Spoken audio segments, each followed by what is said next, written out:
मध्य प्रदेश में साल 2026 की तबादला नीति को जल्द ही कैबिनेट की मंजूरी मिलने की संभावना है।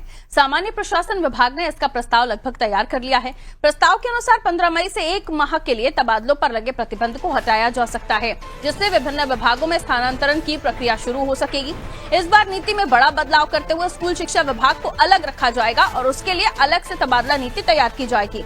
मुख्यमंत्री डॉक्टर मोहन यादव ने मंगलवार को कैबिनेट बैठक में अधिकारियों को निर्देश दिए हैं कि तबादला नीति में देरी नहीं होनी चाहिए और इसे शीघ्र लागू किया जाए। उन्होंने कहा कि तबादलों में पारदर्शिता और न्याय सुनिश्चित होना जरूरी है, क्योंकि उनके पास लगातार कर्मचारियों के आवेदन आते रहते हैं। उन्होंने ये भी संकेत दिए हैं कि हर साल कुछ निश्चित अवधि के लिए तबादला प्रतिबंध हटाया जाएगा, ताकि प्रक्रिया व्यवस्थित ढंग से चल सके। बैठक में मंत्री गोविंद सिंह राजपूत ने स्वैच्छिक तबादलों की सीमा बढ़ाने का भी सुझाव दिया है। उन्होंने कहा कि बड़े कैडर वाले विभागों में सीमित तबादलों के कारण कर्मचारियों को लंबे समय तक प्रतीक्षा करनी पड़ती है। इस सुझाव का स्कूल शिक्षा मंत्री ने समर्थन किया है। जल संसाधन मंत्री ने शिक्षा के साथ स्वास्थ्य विभाग को भी शामिल करने की बात कही है। वहीं पीएससी सचिव जीतू पटवारी ने इस पर आरोप लगाया है और कहा कि प्रदेश में तबादला प्रक्रिया में अनियमितता और राजनीतिक हस्तक्षेप बढ़ रहा है, जिससे प्रशासनिक कार्य प्रभावित हो रहे हैं। सरकार का कहना है कि नई नीति से व्यवस्था अधिक पारदर्शी और संतुलित होगी। ऐसा है कि मुख्यमंत्री जी फिर से समीक्षा कर रहे हैं विभागों की। तो विभागों की समीक्षा में पहली बात निकल के आई, मंत्रियों ने कहा कि हमें ट्रांसफर की ताकत दो, अधिकार दो। ये मैंने आज अखबारों में पढ़ा। पिछले 2 साल में, 2.5 साल में लगभग 4000 से ऊपर ट्रांसफर आईएएस, आईपीएस और फर्स्ट क्लास की जो पोस्टें होती है इनके हुए हैं। 3 से 4000। एक ही अधिकारी को 6 बार बदला गया है। इसका मतलब है कि जो ट्रांसफर उद्योग है वो इतना अद्भुत और अकल्पनीय है, 5वीं मंजिल का, उसी का असर जनता तक करप्शन अद्भुत और अकल्पनीय हो गया है। पैसा दे के पोस्टिंग होती है, पैसा लेके पोस्टिंग होती है, तो ट्रांसफर की भावना का असर नीचे तक जाता है।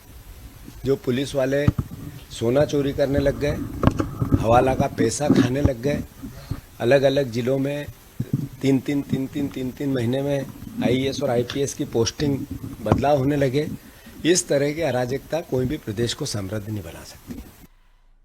तो ट्रांसफर पॉलिसी को लेकर पीएससी चीफ जीतू पटवारी ने आरोप लगाए हैं और फिलहाल देखा जाए तो 2026 की तबादला नीति को जल्द ही कैबिनेट की मंजूरी मिलने की संभावना जताई जा रही है। इसमें क्या कुछ होगा और जिस तरह का राजनीतिक हस्तक्षेप जीतू पटवारी आरोप लगा रहे हैं, इसके पीछे कितनी सच्चाई है, आइए जान लेते हैं। ब्रजेश चौकसी जी हमारे बेरड है, हमारे साथ जुड़े हुए हैं। तबादला नीति को लेकर इससे पहले भी कई बार जो विपक्ष है ब्रजेश जी आरोप लगाता रहा है और इस बार भी जीतू पटवारी ने वही किया, लेकिन इस बार मुख्यमंत्री जो कह रहे हैं कि पारदर्शिता और जो ट्रांसफर होंगे उसमें ट्रांसपेरेंसी के साथ साथ तमाम व्यवस्थाओं को देखते हुए ट्रांसफर किए जाएं और उसमें शिक्षा विभाग को भी थोड़ा सा भी साइड में रखा गया है, ताकि समय के साथ इन चीजों को आगे बढ़ाया जा सके। लेकिन इस पर जो आरोप प्रत्यारोपों की राजनीति हो रही है वो अपनी तरफ है। आप कैसे देखते हैं, कितनी सच्चाई है जीतू पटवारी के आरोपों में? निश्चित तौर पर पारो, हर साल तबादले होते हैं और हर साल सियासत होती है। आप देखिए जब कमलनाथ की सरकार थी तो किस तरह से तबादले एक के बाद एक तबादले हुए, बड़ी संख्या में, तब सर्वाधिक तबादले हुए थे। और यही बीजेपी जब विपक्ष में थी उन्होंने कहा था किस तरह से तबादला उद्योग चल रहा है, एक अधिकारी का 3-3, 4-4 बार में तबादला कर दिया गया। तो ये आरोप एक समय बीजेपी लगाती थी, वही आरोप आज हम देख रहे हैं कि कांग्रेस विपक्ष में है तो वो बीजेपी पर दोहरा रही है। वही सेम आरोप लगा रही है कि लगातार एक व्यक्ति के 2 साल में 6 बार तबादले हुए। तबादलों पर आरोप लगाना अलग बात है, लेकिन तबादले यदि हुए हैं एक व्यक्ति के 6 बार, तो जीतू पटवारी प्रदेश अध्यक्ष हैं, उनको सबूत सामने रखना चाहिए थे कि फला अधिकारी इतने हैं, इनके 6 बार तबादले हो गए, 6 महीने में, साल भर में, 2 साल में, तब कहीं जाकर तथ्यों पर भरोसा होता है। राजनीति में आरोप प्रत्यारोप का खेल चलता रहता है, लेकिन जहाँ तक तबादले की बात है, हर साल तबादले होते हैं और बाकायदा तबादला नीति आती है। जैसा कि आपने कहा, शिक्षा विभाग को हमेशा अलग रखा जाता है क्योंकि वो और अब फिलहाल जनगणना से जुड़ा हुआ है, तो इस कारण जो जनगणना में लोग जुड़े हुए हैं उनको भी तबादला नीति में बाहर रखा जाएगा, उनके तबादले नहीं होंगे। जिस तरह से चुनाव आयोग के समय में तबादले नहीं होते, वैसी नीति यहाँ पे अपनाई जाती है।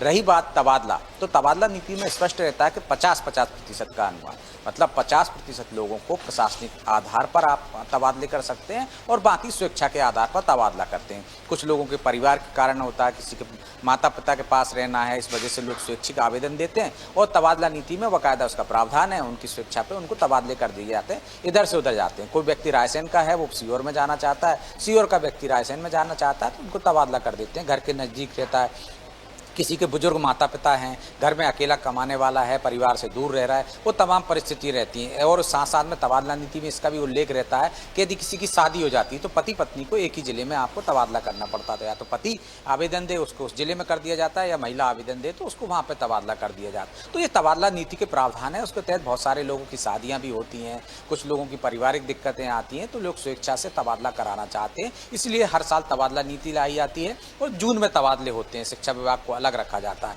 तो इस पर हर बार हम देखते हैं सियासत होती है, लेकिन ये जरूरी भी है प्रशासनिक क्षेत्र से। जिस तबादला में नीति में ये उल्लेख है कि भाई 3 साल किसी को हो गए, 5 साल हो गए तो आपको उनको बदलना होगा। किसी का प्रमोशन हो जाता है, किसी का तबादला हो जाता है, कोई रिक्त स्थान हो जाता है, किसी के हादसे में डेथ हो जाती है, बहुत सारे कारण रहते हैं। इसलिए हर बार तबादला नीति लाई जाती है और 1 महीने में, क्योंकि छुट्टियों का अवसर रहता है, बच्चों की छुट्टियां हो जाती हैं और जब नई तबादला नीति के बाद तबादला होता है तो वो दूसरी जगह जाकर उनका एडमिशन करा लेते हैं, तमाम सुविधाओं के इंतजाम हो जाते हैं, तो वो परेशानी नहीं होती। इसलिए मई और जून में तबादला नीति लाई जाती है और सियासत भी हर बार होती है, इसमें कोई नई बात नहीं है। लेकिन अब जनता भी समझने लगी है कि ये सिर्फ सियासी आरोप प्रत्यारोप हैं, इससे कुछ नहीं होने वाला। प्रशासनिक अमला भी समझता है कि ये जरूरत है, प्रशासनिक दक्षता के लिए भी जरूरी है और ये समाज के लिए भी और जो सरकारी नौकर हैं उनके लिए भी जरूरी होता है। इसलिए हर बार तबादला नीति आती है और इस बार थोड़ी देर हो गई है, तो मुख्यमंत्री ने भी नाराजगी जाहिर की है। आपने देखा है कैबिनेट में उन्होंने कहा कि वो कह चुके हैं कि तबादला नीति लेकर आइए, जल्द लाइए, क्योंकि बहुत सारे तबादलों के आवेदन आ रहे हैं।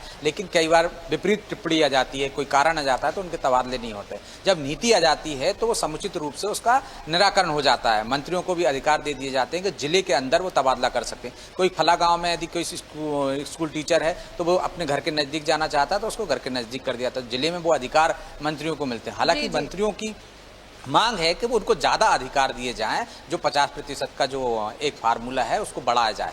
लेकिन तबादले पे सियासत आप आगे भी देखने को मिलेगी, इसमें कुछ नया नहीं है। बहुत शुक्रिया ब्रजेश जी जानकारी के लिए।